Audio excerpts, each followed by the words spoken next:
Selamat pagi, perkenalkan nama saya Konradia Pristamoilai, NIM 226111071. Saya mahasiswa pada Prodi PGSD, semester 4 kelas B, FKIP Universitas Citra Bangsa. Di sini saya akan mempresentasikan tugas mata kuliah kurikulum pembelajaran yang sudah saya kerjakan dengan soal bandingkan kurikulum Merdeka dengan kurikulum 2013 dari aspek rangka dasar, kompetensi yang dituju, struktur kurikulum, pembelajaran, penilaian, perangkat ajar yang disediakan pemerintah, dan perangkat kurikulum. Jawab, perbandingan aspek yang pertama adalah kerangka dasar. Pada kurikulum Merdeka, rancangan landasan utama kurikulum Merdeka adalah tujuan sistem pendidikan nasional dan standar nasional pendidikan. Selanjutnya, mengembangkan profil pelajar Pancasila pada peserta didik. Sedangkan pada kurikulum 2013, rancangan landasan utama kurikulum 2013 adalah tujuan sistem pendidikan nasional dan standar nasional pendidikan. Perbandingan aspek yang kedua adalah kompetensi yang dituju. Pada kurikulum Merdeka, ada capaian pembelajaran yang disusun per fase. Capaian pembelajaran dinyatakan dalam paragraf yang merangkaikan pengetahuan, sikap, dan keterampilan untuk mencapai, menguatkan, dan meningkatkan kompetensi. SD atau sederajat terdiri dari fase A umumnya setara dengan kelas 1 dan 2 SD. Fase B umumnya setara dengan kelas 3 dan 4 SD. Dan fase C umumnya setara dengan kelas 5 dan 6 SD. Sedangkan pada kurikulum 2013, ada kompetensi dasar atau KD yang berupa lingkup dan urutan atau scope and sequence yang dikelompokkan pada 4 kompetensi inti atau KI, yaitu sikap spiritual, sikap sosial, pengetahuan, dan keterampilan. KD dinyatakan dalam bentuk poin-poin dan diurutkan untuk mencapai KI yang diorganisasikan per tahun. KD pada KI 1 dan KI 2 hanya terdapat pada mata pelajaran pendidikan agama dan budi pekerti dan pendidikan Pancasila dan kewarganegaraan.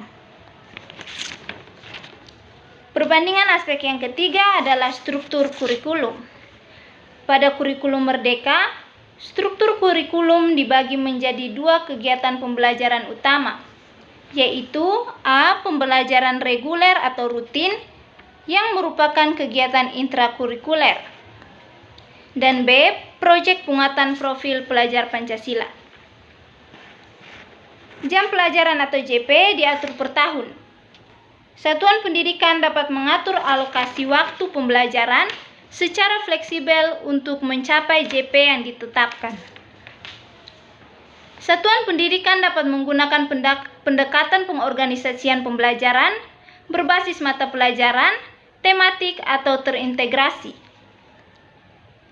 Mata pelajaran IPAS atau ilmu pengetahuan alam dan sosial merupakan paduan dari IPA dan IPS. Bahasa Inggris menjadi mata pelajaran pilihan tergantung kesiapan satuan pendidikan. Satuan pendidikan atau peserta didik dapat memilih sekurang-kurangnya 1 dari 4 mata pelajaran seni dan budaya yang terdiri dari seni musik, seni rupa, seni teater, atau seni tari. Sedangkan pada kurikulum 2013, jam pelajaran atau JP diatur per minggu.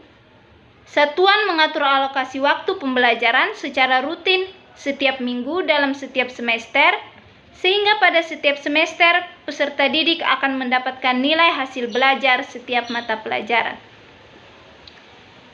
Satuan pendidikan diarahkan menggunakan pendekatan pengorganisasian pembelajaran berbasis tematik terintegratif. Perbandingan aspek yang keempat adalah aspek pembelajaran. Pada kurikulum Merdeka, menguatkan pembelajaran terdiferensiasi sesuai tahap capaian peserta didik. Paduan antara pembelajaran intrakurikuler sekitar 70-80% dari jam pembelajaran dan kokurikuler melalui proyek penguatan profil pelajar Pancasila sekitar 20-30% jam pembelajaran. Sedangkan pada kurikulum 2013, pendekatan pembelajaran menggunakan satu pendekatan, yaitu pendekatan saintifik untuk semua mata pelajaran. Pada umumnya, pembelajaran terfokus hanya pada intrakurikuler atau tatap muka.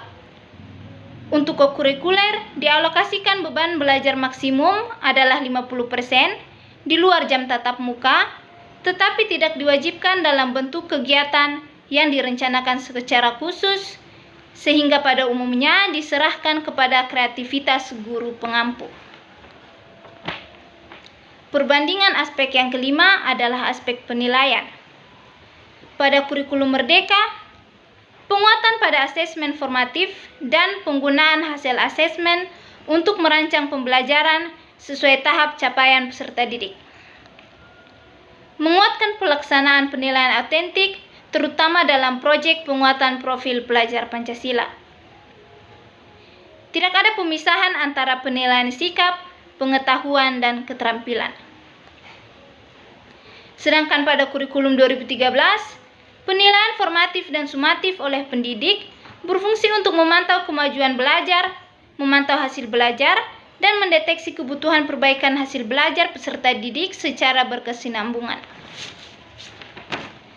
Menguatkan pelaksanaan penilaian autentik pada setiap mata pelajaran. Penilaian dibagi menjadi penilaian sikap, pengetahuan, dan keterampilan. Perbandingan aspek yang keenam adalah aspek perangkat ajar yang disediakan pemerintah. Pada kurikulum Merdeka, ada buku teks dan buku non-teks. Ada contoh-contoh modul ajar, alur tujuan pembelajaran, contoh proyek penguatan profil pelajar Pancasila, dan contoh kurikulum operasional satuan pendidikan. Sedangkan pada kurikulum 2013, ada buku teks dan buku non-teks. Perbandingan aspek yang ketujuh adalah aspek perangkat kurikulum. Pada kurikulum Merdeka, panduan pembelajaran dan asesmen, panduan pengembangan kurikulum operasional sekolah, panduan pengembangan proyek penguatan profil pelajar Pancasila, panduan pelaksanaan pendidikan inklusif, panduan penyusunan program pembelajaran individual, dan modul layanan bimbingan konseling.